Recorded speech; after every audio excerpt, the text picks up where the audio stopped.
ఇద్దరు కలిసి తెలంగాణకు సమాధి కట్టే చక్కర్లు ఉన్నారు. నేను మీకు అందుకే చెప్తున్నా, వాళ్ళు సమాధి కట్టే చక్కర్లో ఉన్నది మనకే, మన తెలంగాణ. కేటీఆర్ గారికి ఎక్కువగా సినిమా వాళ్ళన్నా సినిమాల పట్ల ఆసక్తి ఎక్కువ అనుకుంటా. ఏ ముహూర్తానికి రామారావు గారిని పేరు పెట్టారో గారిని కేసీఆర్ గారు ఎక్కువగా సినిమా వాళ్ళని ఎక్కువగా ఉపయోగిస్తూ ఉంటారు. ఆయన ఎక్కడన్నా మాట్లాడేటప్పుడు ఏమంటారు?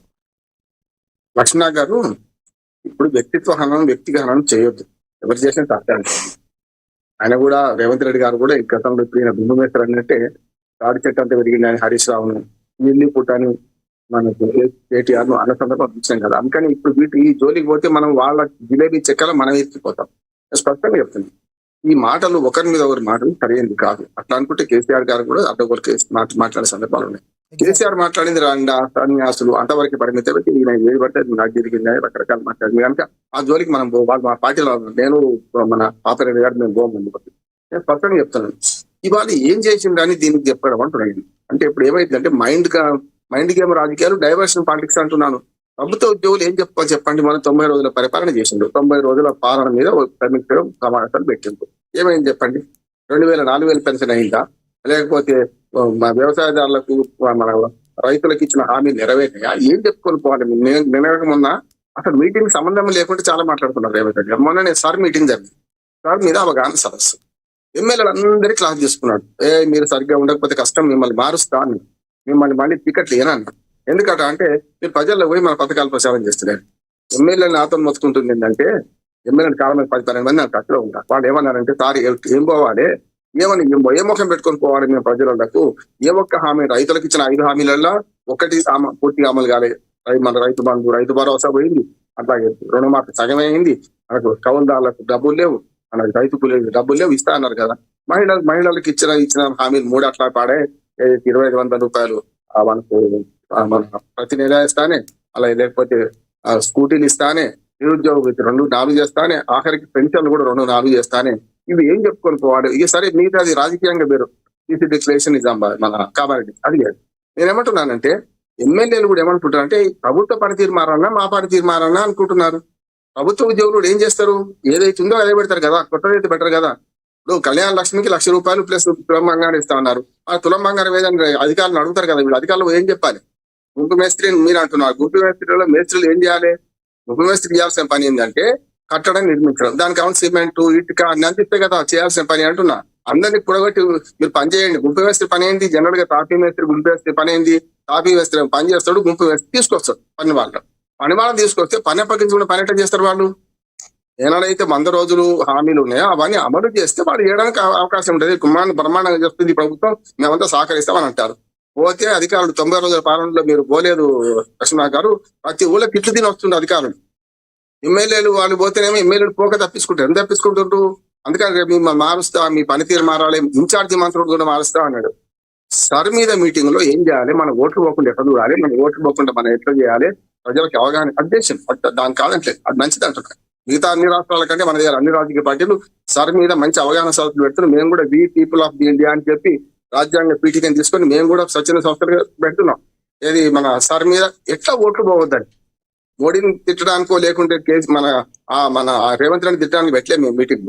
నేను స్పష్టంగా చెప్తున్నాను, ఇది మైండ్ గేమ్ రాజకీయాలు. ఎప్పుడు శత్రు శేషం రుణశేషం ఉండొద్దు అనుకున్నాడు, శత్రువు పేరు తలవడు. కానీ మాటికి శత్రు పేరు తలుస్తున్నారు. ప్రతిపక్షంలో ఉన్నాడు అంటుంటాడు, నువ్వేం చేయాలి? అధికారంలో ఉన్న ముఖ్యమంత్రి ఆ స్థాయికి దగ్గర మాట్లాడాలి. మన ప్రభుత్వ ఉద్యోగులను ఎట్లా పనిచేయించుకోవాలి తెలవాలి. అందుకని ఏమంటే ప్రభుత్వ ఉద్యోగులు పనిచేయాలంటే దానికి అవసరమైన సరంజామా, సరుకు అన్ని మీరు అందిస్తే వాళ్ళు చేస్తారు. లేకపోతే ఏం చేస్తారు? పుట్టుకుండా కూడా కూర్చున్నట్టే ఉంటుంది. అందుకని రేవంత్ రెడ్డి గారి మాటలు, ఆయన ఎదిగిన తీరును ఆయన చెప్పుకున్నది మంచిది. అన్న అని పిలువమన్నది మంచిదే. పబ్లిక్ మంచి కలిసి ఉండాలి, పబ్లిక్ మన ఉద్యోగులు చెప్పడం మంచిదే కాదంటే. కానీ పనిచేయాలంటే దానికి అవసరమైన సరుకులు ఇవ్వకుండా వంట మనిషిని పెట్టుకుంటాం. వంట సరుకులు ఇవ్వకపోతే ఎట్లా చేయమంటే, నేను వంట మనిషిని పెట్టుకున్నా కదా, సరుకులు ఏమైనా వంట చేయమంటే ఎక్కడి నుంచి వస్తుంది? ఓ సామెత ఉంది, ఎల్లిమల్లి ఉంటే నా భార్య మంచి వంట చేస్తుంది అని అన్నట్టు.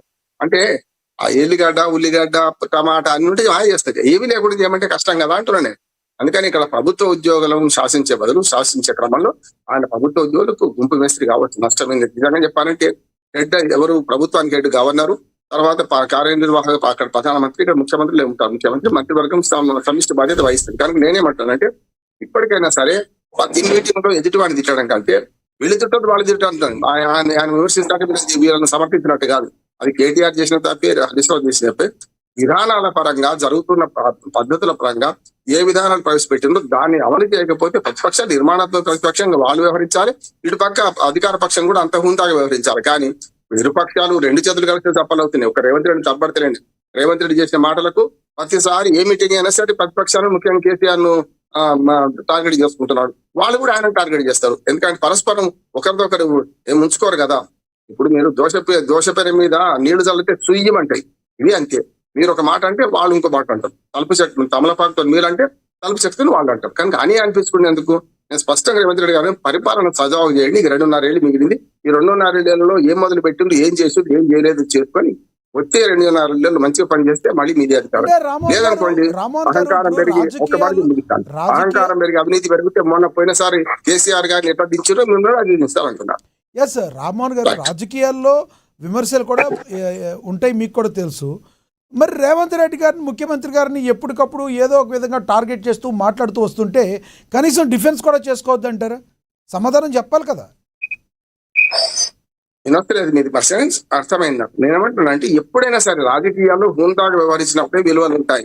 హుందాగా వ్యవహరించకుండా నువ్వు తిడితే వాడు తిడతారు, వాడు తిడతారు, మధ్యన ప్రజల్లో మీరు అందరూ పలసన అవుతారు కదా. నిజ పిల్లని ఏం నేర్చుకోవాలి? ముఖ్యమంత్రి అంటే ఇట్లా ఉంటాడు, ప్రతిపక్ష నాయకుడు అంటే అట్లా ఉంటాడు, అదే నేర్చుకోవాలన్నా.